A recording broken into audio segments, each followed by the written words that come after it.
Hello and welcome to Talking Stocks. I'm Gugulethu Cele. Also in studio, I'm joined by Peter Armitage and Bryan, both from Anchor Capital. Today we're taking a look at NYSE listed company Royal Caribbean International. Now, it's a luxury cruise line brand that was founded in Norway, selling Dream Ocean holidays. But how does the company look from an investment perspective? Well, Bryan, you're going to answer that question for us, but maybe if you paint a picture as to who Royal Caribbean is overall. Well, it's a business that's the second biggest cruise line business in the world, slightly behind Carnival, which is roughly about double the size of Royal Caribbean. But it's mainly 6 brands that make up the cruises, the ships around the world. Has over 450 ports of call. They've got 41 ships, 98,000 berths, which is basically the beds on the ships, and literally clients from pretty much every country in the world. It's a fantastic business. People can look at it as floating hotels. These are some of the biggest ships that you're going to come across, and it's an all-inclusive experience for clients and for passengers. You have nightclubs, restaurants, everything, literally, as I say, in a floating hotel. So for a South African, it's close to what, the MSC cruises that we see down at the coast? Very much so. You know, from a local perspective, people have been down to Durban, they've been to the harbour, they would have seen the boats. These ones range from that size to considerably bigger. So clearly, not many South Africans are on those cruise ships. Where is this revenue coming from a geographical perspective? That's, at the moment, they make most of their revenue, or just over half their revenue, out of the United States. It's where a lot of their ships are based and a lot of their ports of call, with 43% coming from the rest of the world. And we'll be able to see from the slides on the screen, this is also the opportunity for them. They've got big opportunity, or they've really got a lot of business out of the United States. The rest of the world wants to come to this party now. They've seen great opportunities out of China. They are being a little hesitant going into that part of the world, but they do see great opportunities. One of their newest ships that they've just taken delivery of, Quantum of the Seas, is spending its first year in the Caribbean. From there, it's going across to Shanghai, to be ported out of Shanghai. So this is a big step for the business. They're showing China that they're dedicated. They're bringing the latest and greatest, and it is a phenomenal ship. So that shows me that there's a lot of opportunity for this company to continue to grow and to get business. Peter, should we be discounting the global slow growth issues? We know that the US is kind of recovering, Europe experiencing its own turmoil, and China out of interest. I don't know, they like cruise ships. Well, I think they're still deciding if they like cruise ships, and we'll know in a few years' time. But I think what's happened in the global economy, it's been growing at kind of 2.5% to 3.5%, depending on what measure you use. But the wealthier have been getting wealthier. So we quite like the theme of luxury travel. As people get wealthier, I think they're prepared to spend more money on this type of spend once they've got the assets that they want to buy. And yeah, I mean, I started looking at this company after going on a Royal Caribbean cruise, and I just pictured my experience. I paid them 6 months before they delivered the service to me. Sure. It's a great value for money equation. And a great experience. We went around Europe. We stopped off at a different country every day. It worked out for my family at just over R1,000 per person per night, which, if you include the travel component plus the bed. And then on the ship, we spent about another 50% of what the R1,000 was on all the extras. So sure, it's all inclusive, and if you choose to stay in your room, it's all inclusive. But by the end of it, you know, I kind of looked at it and thought, well, if you take the return that they're getting on the capital, which isn't enormous, but it's a very healthy return, it's more than 10% in dollars. You know, the cash flows of the business are fantastic, and we like the overall trend. So we invested in it significantly lower than where it is today. Over the last 2 or 3 years, it's actually been in our Anchor Capital funds one of the best performing shares. But we like the story. Bryan, to come back to Peter's sentiments about you spending for the travel, you're spending for the accommodation, you step out of your room, you're spending for everything else that you want. What does this mean for the group's earnings and revenue then? Well, that's the thing. You know, when you buy the package, you're getting basically dinner, bed and breakfast with lunch. So most of the things, your food is included. A lot of your entertainment is included, but you would then spend on your drinks and a few minor bits here and there. So it does bode well. As Pete said, you're getting the money up front. Revenue has been growing at a very steady rate. They've managed to keep costs under control, which is then translated into greater growth in earnings as we've gone along. They operate at a very healthy margin. an EBITDA margin of 27% going forward. And this company continues to grow these, and the opportunities are still there. You know, we're seeing this, as you point out, in a global slowdown. But the US has revived, and that's pushed it forward. We're hoping to see the quantitative easing in Europe help Europe recover a little bit. So again, it gives them a little bit more of a growth prospect there. China might be slowing from an industrial spend perspective, but the consumer's looking to spend now. There's restrictions on traveling to Macau, so potentially there's opportunities now to go on a cruise.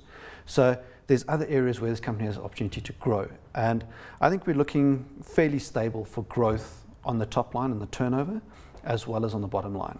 We'll see on a valuation slide a little bit later on, where we can actually see a compound average growth rate over the next 3 to 4 years in excess of 25% in Double earnings. digits. It's a fantastic business. You know, it is very susceptible to certain parts of climate. You know, we saw when there was negative sentiment around the Costa Concordia sinking in 2012, they took a bit of a hit in Europe. When the Ebola virus broke out last year, they took a little bit of a hit. Because these are self-contained environments, if one person brings on something onto the ship, it has the potential to spread. So it does create a little bit of a panic, and they do have these little dips. But again, they're little dips. It doesn't affect the trajectory that this business has been on. What about oil? Because obviously they need that fuel to power the ships, as well as it being a global company means that it has a lot of exposure to different currencies. Yeah. Fuel is about 12% of their costs. And with the rapid decrease in the fuel, it is going to add a little bit of a benefit for the year ahead. If we keep a stable dollar, we're looking at about 5 cents on the earnings line, which is good growth, just from one aspect. We have seen the oil price turn in recent days though, so we have to always look at these businesses as an average over time. You know, they've hedged out part of their oil exposure, so the oil dropping today doesn't mean they save money tomorrow. It takes a little bit of time to come through.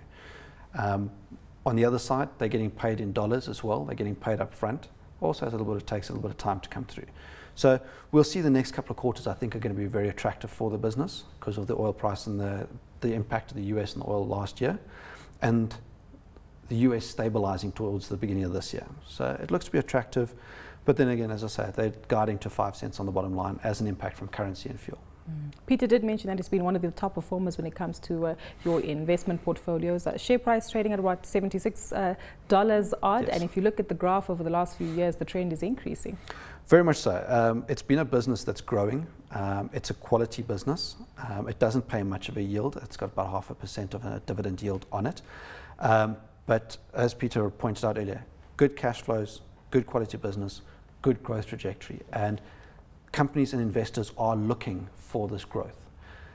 That being said, if we actually look at that graph where it's got the price earnings line, this indicates that it's actually trading in line with its long-term average. So it's very attractively priced at the moment, and one that people shouldn't be scared that it's trading at an all-time high. The price has got nothing to do with the value that the company is bringing to your portfolio.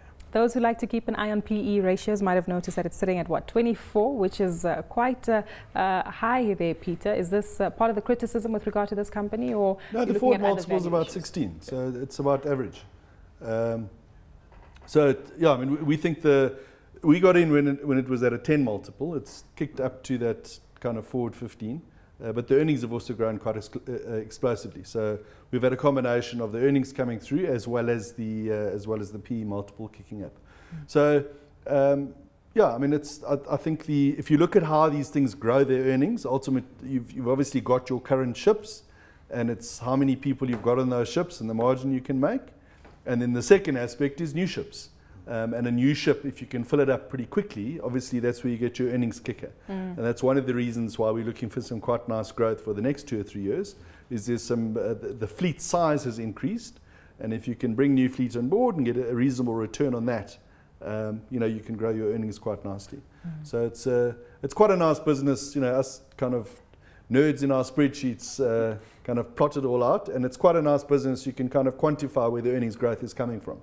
It's not like a retail business where you don't know how many shirts you're going to sell. You know, there's defined space on ships, number of ships, and what they can charge for it. And prices were a little bit under pressure with kind of global pressure, you know, economic pressure if one goes back 2 or 3 years ago. But they've actually done a little bit better than the competitors. You know, the ability of the operator obviously has a big impact as well. You know, I go on a cruise, go back to my mates, and they've actually, for the South Africans who do travel on these cruise ships, they're definitely the favourite. I've got a lot of mates who've been on Royal Caribbean. They deliver. It's an exceptionally well-run business. I mean, on that cruise from start to finish. I mean, I was just amazed at what they can make work and the logistics. Maybe that's also another point to come to, is the competitive environment. As Peter says, they're leaders in the pack. It's a quality service that they're offering, and growth potentials abound. Absolutely. You know, we look at, you know, if they go to their competitor, the big daddy of this business is Carnival Cruises. They are probably double the size of Royal Caribbean from a ship's perspective and a market share, etc. But that does give the opportunity to Royal Caribbean. If you're providing a superior service, you have the opportunity to take market share from somebody else. They also have just recently taken delivery of a ship called Quantum of the Seas. This is the third biggest cruise ship ever built. It is renowned and has a number of unique features to it. There are 2 more ships in the Quantum range that are going to be delivered in 2016 and 2018, so of equal size. So we know they have the ability to go and add a number of berths into their repertoire or their offering that they've got. So, yeah, very exciting. Very exciting. Well, let's see how excited the experts are with regard to the share price as we get their views on it. Buy, hold, or sell.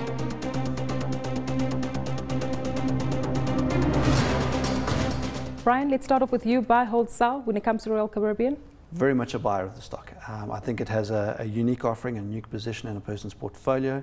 It's attractively priced. It's a good quality business, and very exceptional management behind it. So I'm very much a backer of the business. We also see other investment companies, the likes of Morningstar, giving it a BB credit rating there. So lots of optimism, I think. And Peter, you've experienced it yourself. Yeah, we like the share. We continue to like it. It's always more difficult. I think it's more than doubled since we bought it. So, but if you look at it coldly and look at it afresh, the multiple is reasonable. The earnings prospects are good. Quality business. I think the global trends will be behind it. So we're going to hold on to what we've got, certainly. And this is one for the long term. You mentioned that the dividend cover isn't too high, but yet it is one that has a positive story going forward in the long term. Very much so. You know, unless we hit another 2008, which we hope we never do, there very much is a theme backing this business. Exactly. Thank you so much, gentlemen. That's where we'll leave it for today's version of Talking Stocks. You heard it. It's a buy for Royal Caribbean. That's it for Talking Stocks for this week. Do join us again next time where we talk more stocks.